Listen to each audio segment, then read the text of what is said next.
St Peters is a charming village on Cape Breton Island, Nova Scotia.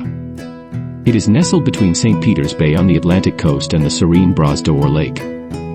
Situated on an isthmus, it connects the Atlantic Ocean to the inland sea of Bras d'Or Lake, offering stunning views of calm waters and scenic beauty. The history of St Peters dates back to the 1630s when French merchants established a small fortified settlement called St Pierre on the narrow isthmus. In 1650, Nicholas Dennis took possession of it. The Mi'kmaq people had long used this area for portaging their canoes across the isthmus.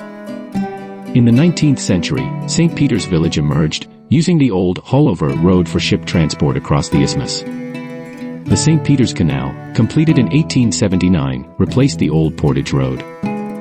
This 800-meter-long passage through solid granite connects the Atlantic and Bras d'Or Lake, making it an essential waterway for sailing and maritime trade. You can visit the St. Peters Canal National Historic Site, which offers fascinating insights into the area's heritage and showcases Canada's historic trading past. Thanks for joining us on this journey through St. Peters, Nova Scotia.